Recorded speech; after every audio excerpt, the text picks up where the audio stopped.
자, 계속해서 장주에 대해서 알아보겠습니다. 장주는 지난 시간에도 얘기했듯이 자굴에 의해 파괴가 일어나죠. 버클링에 의해서 파괴가 일어납니다. 단주보다 장주는 낮은 강도에서 파괴가 일어난다고 했죠. 이 자굴이 발생을 하게 되면은 압축력 외에 또 휘 모멘트를 받게 되기 때문에 축방의 압축력을 받는 압축력에 의해 파괴가 되는 단주보다도 낮은 강도에서 기둥이 파괴가 됩니다. 그래서 장주는 이 자굴 강도죠. PCR이라고 하는 이 CR이 크리티컬의 약자죠. 임계 하중이라고 얘기하는 자굴이 발생할 때 그 하중을 구해서 기둥의 강도를 정합니다. 이거는 KL 자승분의 파이 자승 EI라고 하는 식으로 자굴 강도가 결정이 됩니다. 이 중에서 파이 자승하고 탄성계수 그리고 단면 이차 모멘트하고 이런 건 다 상수죠. 기둥의 길이 L이고 K가 지난 시간에 설명을 제가 안 하고 넘어갔던 유효 길이 계수라고 하는 거죠. 이 유효 길이 계수는 바운더리 컨디션, 즉 경계 조건과 머티리얼 프로퍼티의 B, 그러니까 재료의 역학적인 성질의 B로서 결정이 되는데 여러분들이 다루고 있는 재료는 아이소트로픽 재료죠. 등방성 재료이기 때문에 오로지 바운더리 컨디션에 대한 영향만 있습니다. 그러니까 바운더리 컨디션에 따라서 달라진다는 얘기죠. 바운더리 컨디션에 따라서 달라지는 상수예요. 그럼 바운더리 컨디션이라고 하는 게 뭐가 있느냐는 거죠. 이 바운더리 컨디션이라고 하면은 우리의 말로 하면은 경계 조건인데 일반적인 여러분들이 생각하기에 부재의 경계 조건 그러면은 첫 번째 단순 지지가 있죠. 단순 지지. 이거는 그냥 심플이죠. 영어로는 심플 서포트라고 얘기합니다. 그 다음에 고정 지지가 있죠. 소위 픽스드라고 하는 게 이거죠. 그 다음이 자유단이 있죠. 프리죠. 여러분들이 이 세 가지 경계 조건을 이용해가지고 부재의 경계 조건을 구속을 하게 되죠. 그럼 기둥 같은 경우는 이 세 가지 경계 조건을 이용해서 부재를 만들어 보면 어떤 것들이 있냐면 첫 번째가 제일 간단한 경우가 이런 경우죠. 단순 지지가 되겠죠. 그러니까 이거는 약자를 써가지고 심플 이렇게 표기를 하겠습니다. 그 다음이 이런 게 있을 수 있죠. 이거는 이쪽이 고정지지, 단순지지죠. FS라고 쓰겠습니다. 그 다음은 기둥이 양단이 전부 다 고정지지인 경우 픽스죠. 그 다음에 마지막이 이런 기둥이 있을 수 있죠. 한쪽은 자유단이고 한쪽은 고정단. 픽스, 프리가 되죠. 이거 말고는 다른 기둥이 서 있을 수가 없죠. 예를 들어서 한쪽은 자유단이고 한쪽은 심플이다. 이런 기둥은 없죠. 어느 한쪽으로 무너져 버리기 때문에 부재가 혼자서 자립을 할 수가 없습니다. 컨디션은 요거 네 가지가 전부 다죠. 요럴 때 각각 K값을 한번 구해보면 K값이라고 하면 유효 자굴 길인데 자굴이 일어나는 길이 이렇게 자굴이 일어나죠.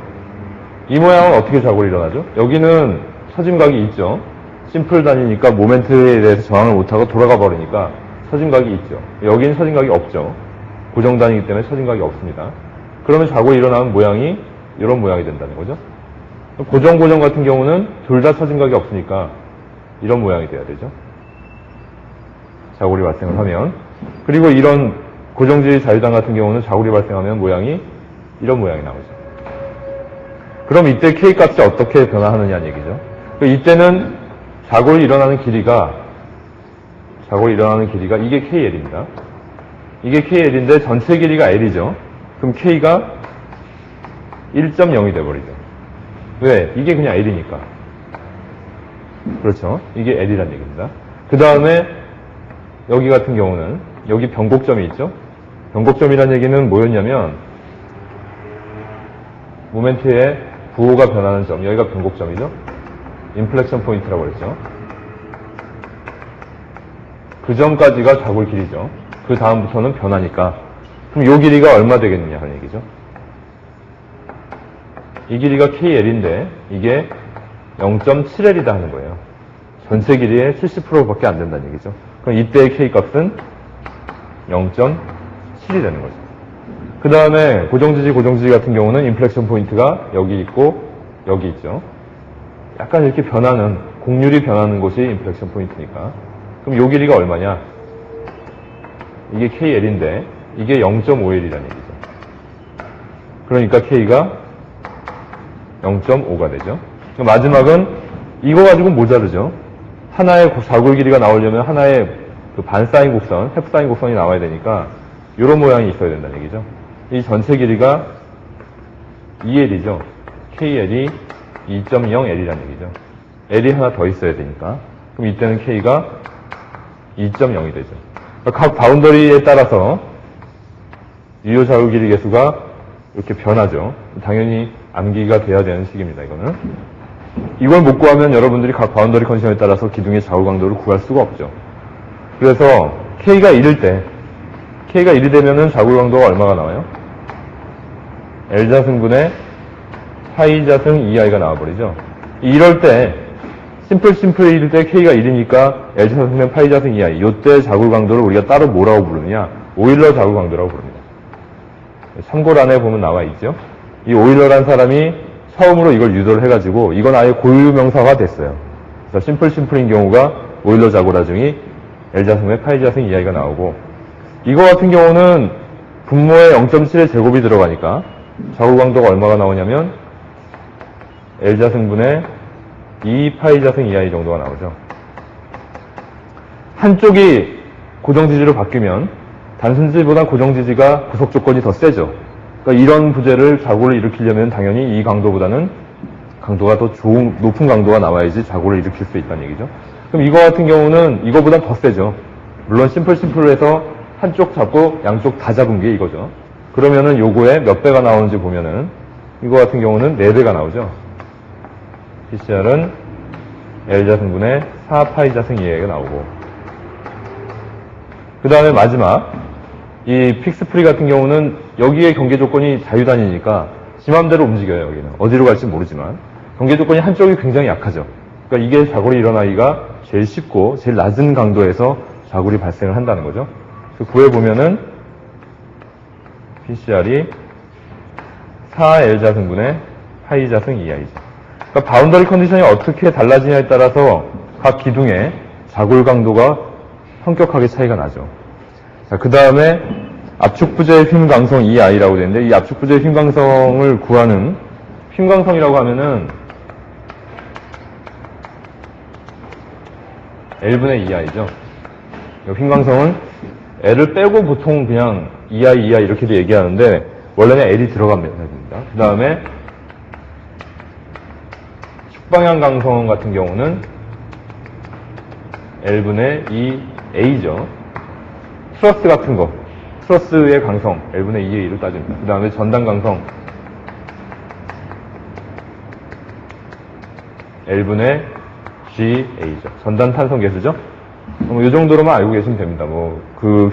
압축부재 휨강성을 따로 구하는 것까지는 필요 없고, 그 다음 내용이 확대 모멘트죠. 확대 모멘트는 어느 정도만 알고 계시면 되냐면, 확대 모멘트의 정의가 뭐냐면, 편심하중을 받는 기둥이, 편심하중을 받는다는 얘기는 단순인 경우를 예를 들면 압축력이 있고 편심 모멘트가 있겠죠. P2라는 편심 모멘트가 있어요. 이게 M이죠. 이거 같은 경우는 어떻게 온 거냐면, 원래 하중이 여기만 오면 되는데 이렇게 안 오고 어느 정도 떨어져가지고 편심거리를 가지고 P가 온 경우죠. 이렇게 온 경우는 가운데로 하중을 오게 되면 압축력 있고 편심 모멘트를 받게 되죠. 이 하중이 이렇게 작용하는 기둥에 자골이 발생을 해요. 자골이 발생을 하면은 이제는 이렇게 모양이 변하죠. 그럼 이 가운데는 어떻게 되냐는 얘기죠. 가운데. 물론 하중은 계속 P도 받고 모멘트 P2도 받고 있는 상태에서 델타라는 횡방향 변이가 생기게 되죠. 그러면 여기는 이 모멘트가, 이 P2라는 모멘트 외에 모멘트가 또 있죠. 그러니까 처음에 이 기둥을 설계를 할 때는 우리가 이 편심 모멘트 가지고만 설계를 했었는데 여기는 이 모멘트 외에 또 무슨 모멘트가 있어요? 여기에 모멘트가 또 있죠. P 곱하기 델타라고 하는 모멘트가 또 생기게 되죠. 이런 모멘트가 생기게 되면은 이 두 개를 더해야 된다는 얘기죠. 처음에는 이걸로 모멘트 설계를 했었는데 이제는 이거 하나 갖고 안 돼요. 자골이 발생을 하면은 이만큼의 힘 모멘트가 또 생기기 때문에. 그래서 확대 모멘트는 처음에 우리가 설계했던 모멘트, 처음에 우리가 설계하려고 하는 이 모멘트가 되겠죠. 이 편심 모멘트에다가 어떤 상수를 곱해서 확대 모멘트를 구하자. 이게 확대 모멘트고 이거를 확대 모멘트 계수라고 하죠. 자, 확대 모멘트 계수는 어떤 식으로 구성이 되어 있냐? CM을 1-PU 나누기 PC로 되어 있죠. 이게 중요하죠. 이걸 무슨 하중이라고 그러죠, 우리가? 계수 하중, 계수 축방향 하중이지만 물론 계수 하중입니다. 이 정도 내용을 알고 계셔야 됩니다. 확대 모멘트 계수를 구할 때는 계수 하중을 사용한다는 거죠. 그러니까 보기에서 다음 중 사용 하중을 사용하지 않는 것은, 다음 중 계수 하중을 사용하지 않는 것은 이런 식으로 나면은 그 보기 중에 확대 모멘트 계수가 있으면은 이거는 계수 하중을 사용을 하는구나라고 여러분들이 알아두시기 바랍니다. 자, 그 내용이 되고 그 다음에 그 뒷장을 넘겨보시면 구조 세목이 나옵니다. 기둥의 구조 세목도 마찬가지지만 모든 그 부재의 구조 세목은 문제 출제가 굉장히 자주 되니까 모든 내용을 다 알아두셔야 됩니다. 자, 첫 번째 나선 철근 기둥의 축방향 철근의 구조 세목이죠. 직경은 16mm 이상, 그리고 개수는 6개 이상. 나선 철근 기둥은 일반적으로 원형 기둥을 많이 사용하죠. 왜냐면은 기둥에 축방향 철근을 나선 철근으로 감아주는데 이런 원형으로 감아주죠, 이렇게. 이게 사각형이면 감기가 좀 불편하겠죠? 그래서 나선 철근 기둥은 대부분 다 이런 원형 기둥입니다. 원형 기둥 같은 경우는 축방향 철근이 몇 개가 들어가야 되느냐? 4개가 들어가면 안 되겠죠? 4개가 들어가면 이걸 묶으면은 다시 사각형 모양이 나오죠. 이런 모양은 없죠. 이렇게 되면 안 되고, 축방향 철근이 그래서 몇 개 이상이 들어가야 되냐면 6개 이상이 들어가야 된다는 얘기죠.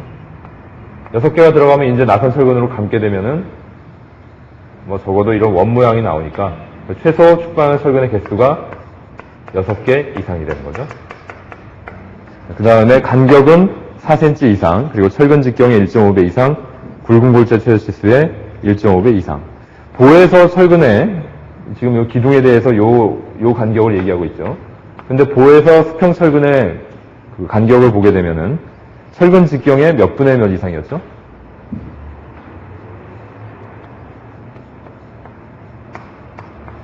이거였죠. 이거는 보에서 얘기예요. 보에서 철근의 간격은 굵은 골재 최저 치수의 3분의 4배 이상인데 여기 기둥이 오게 되면 이게 얼마로 바뀐다는 얘기예요? 2분의 3배로 바뀐다는 얘기죠. 더 커지죠, 간격이. 그 얘기는 기둥의 밑에까지 골재가 잘 내려가게 하려고 이 축방향 철근의 간격을 좀 넓게 만들어주는 거죠.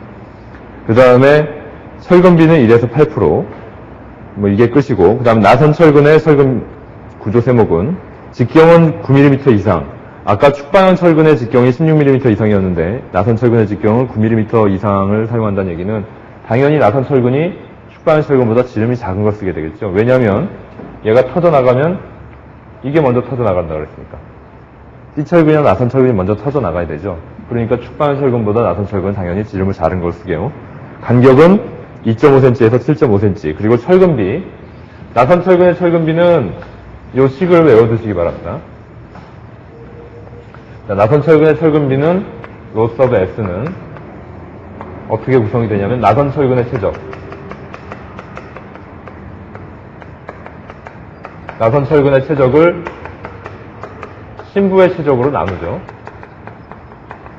그리고 이 값이 얼마보다 커야 되냐면 0.45 AG 나누기 AC 마이너스 1 곱하기 FK, FY. 요 값 이상이어야 된다는 얘기죠. 이 기준은 아예 그냥 통째로 다 여러분들이 암기를 해주시기 바랍니다. 여기서 이 AG는 콘크리트의 총 단면적, 기둥의 총 단면적이고 AC는 신부의 단면적이에요. 그럼 이 오른쪽, 이 부등호 오른쪽 항은 여러분들 쉽게 계산할 수가 있습니다. 0.45 상수고, AG 여러분 계산하면 되겠죠? 4분의 파이 D 자승으로 계산하면 되고, 이것도 심볼 지름이 주어지면 계산이 가능하죠. FCK, FY 다 주어지는 값이니까. 그러니까 이쪽은 예를 들어서 뭐 0.02026 뭐 이런 상수로 나와요. 이런 상수로 나오는데, 이쪽은 그럼 어떻게 나오느냐는 얘기죠. 나선철근의 최적하고 신부의 최적을 어떻게 구하냐. 신부의 최적은 뭐냐면, 여기 한마디만을 한번 띄워가죠. 요게 피치죠. 요걸 우리가 한마디를 피치 S라고 했었어요. 그러니까 이거를 한마디만 이렇게 띄워오죠. 띄워오면은 요 신부만 딱 띄어서 보게 되면은 어떤 모양이 나오냐면 신부의 원기둥이 나오게 되죠. 이런 신부, 요게 이제 신부입니다. 신부의 원기둥이고 높이가 S가 나오죠. 그러면 신부 최적은 쉽게 구하겠죠. 신부 최적은 요걸 얘기하고 있는 거죠. 신부 최적이라고 그러면은 요 단면적 4분의 파이 신부 지름 D의 자승 곱하기 S 이게 되죠. 그러면 이게 원기둥의 최적이 신부 최적이 되고, 그 다음에 나선철근의 최적은 뭐냐? 여기에 이제 나선철근이 감기는데 나선철근이 위에서부터 감겨가지고 쭉 돌아가서 뒤로 이렇게 와가지고 다시 여기까지 오죠. 이게 한 바퀴가 딱 감긴 거죠. 한 바퀴를 딱 감은 거예요. 이렇게. 뒤를 쭉 감아서 돌아와서 앞에서 또 이렇게. 요게 한 마디에 딱 한 바퀴가 감기는 거니까 이게 피치죠. 피치에는 딱 한 바퀴만이 감기죠. 실제로는 한 바퀴보다 약간 길게 나오죠. 이 위에를 정확하게 한 바퀴라고 그러면 약간 비스듬하게 감았기 때문에 한 바퀴보다 조금 더 나옵니다만, 계산을 할 때는 그냥 간단하게 나선철근의 단면적 곱하기 한 바퀴니까 파이 D가 되겠죠. 이렇게 계산을 해주면 돼요. 그러니까 이 식을 보게 되면은 S를 구하라는 문제가 많이 나온다는 얘기죠. 이거 계산하면 어떻게 돼요? 계산하면 S 나누기 뭐 어떤 상수가 있겠죠? 그게 뭐 이거 예를 들었으니까 0.0206 이런 식으로 된다는 얘기죠. 그럼 S가 얼마 이하여야 된다는 게 나오죠. 이쪽으로 넘어와서 뭐 나눠준 부등호 방향 바뀌고 이게 나오겠죠. S가 얼마 이하여야 된다. 이런 문제, 피치를 구해라 하는 문제에서 요 식이 쓰이기 때문에 이 식은 그냥 여러분 처음부터 얘기를 했든지 다 암기가 돼야 됩니다. 그 다음에 정착 길이는 나선철근 끝에서 1.5회전만큼 더 연장해서 정착을 하고, 겹이음 길이는 30cm 이상, 나선철근 지름의 48배 이상 이렇게 보셔야 되고, 기타 규정으로는 신부 지름이 20cm 이상. 신부 지름이라고 하면 요거죠, 요거. 요게 기타 규정에서 D가 20cm 이상이어야 된다는 얘기죠. 요것도 자주 나오는 복입니다. D가 20cm 이상이어야 되고, 콘크리트의 강도는 210 이상이어야 되고. 자, 그 다음에 띠철근 기둥. 띠철근 기둥의 축방한 철근의 직경은 16mm 이상 똑같은 걸 사용을 하죠.